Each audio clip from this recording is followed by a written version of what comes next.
Your prefrontal cortex has a finite amount of fuel, not metaphorical fuel, actual neurochemical energy that your brain burns through every single time it is forced to choose.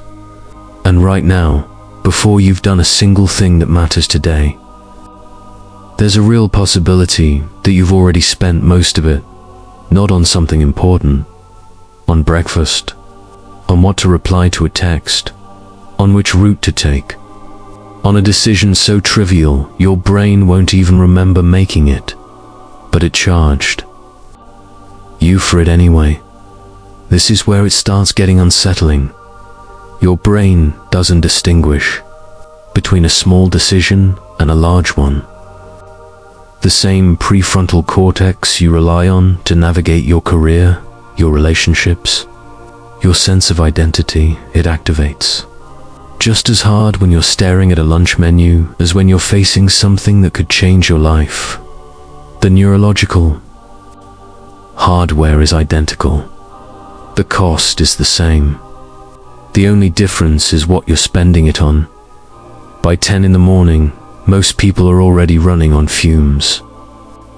Not because they're lazy, not because they're weak, because they've been treating trivialities like survival crises.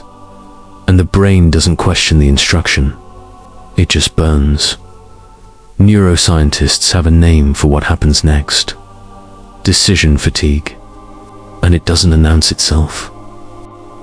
It doesn't feel like exhaustion. It feels like clarity. That's the part no one tells you. When your prefrontal cortex is depleted, you don't feel confused. You feel certain. You start defaulting. You stop weighing options and start grabbing the nearest one, or you freeze entirely and choose nothing. Both feel rational in the moment. Neither of them are. Real studies on judges, on surgeons, on executives, people trained to think carefully, showed the same pattern. The quality of their decisions dropped measurably as the day went on. Not because the decisions got harder, because the brain got quieter. And a quiet brain doesn't deliberate. It shortcuts. But here's where the science becomes something closer to a warning. The modern obsession with optimization, with finding the perfect option, the best price, the ideal response has created a psychological state researchers call maximizing. And maximizing doesn't make you better at decisions. It makes you worse. You spend 20 minutes reading reviews on a $12 item. You rewrite a casual message 4 times. You research something you were never going to buy. And the entire time, your brain is registering this as meaningful cognitive work. It logs the effort. It charges the account. It doesn't know you got nothing back. This is a trap that most people never see because it disguises itself as diligence. It looks like you're being careful. It looks like you're being smart. But what you're actually doing is paying with the only currency your brain has. And you're spending it on things that will not matter tomorrow. There's a term buried in behavioral neuroscience that captures this precisely. Micro-deliberation. Small-scale over-decision. The continuous low-grade activation of your decision circuitry on inputs that don't require it. And 2025 data, connecting the rise of digital choice density, endless feeds, infinite options, constant low-stakes selections, with a global spike in what clinicians are beginning to call decision-related burnout. You are not tired. Your brain is bankrupt. The people who seem to move through life with unusual clarity, the ones who appear less reactive, less scattered, more directed, are not smarter. They are not more disciplined. They have quietly automated the irrelevant. They've built what some researchers call radical simplification. personal rules that eliminate whole categories of daily decisions before the brain is even asked.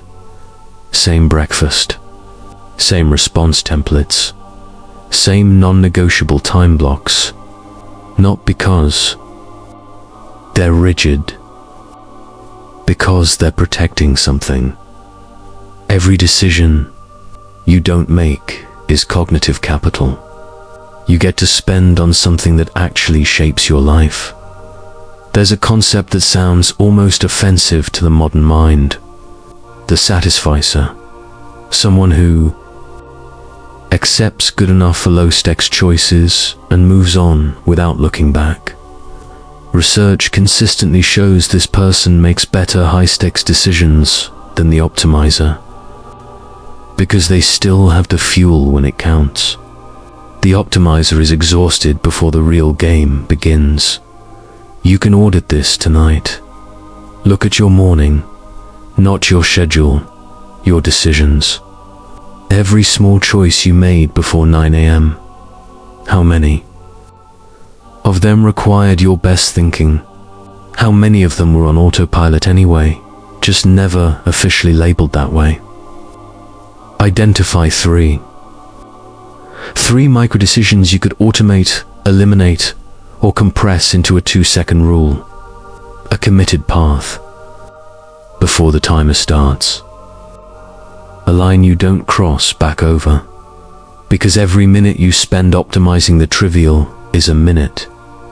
Your future self is waiting for you on the other side of an important decision, and you're not there. You're still choosing a shirt. The real question isn't whether you're making good decisions. It's whether the brain you're bringing to your most important ones is the same brain you started the day with, or whether it's already been spent, quietly, invisibly, on nothing. And the part that should stay with you is this: you'll never know the decisions you could have made better.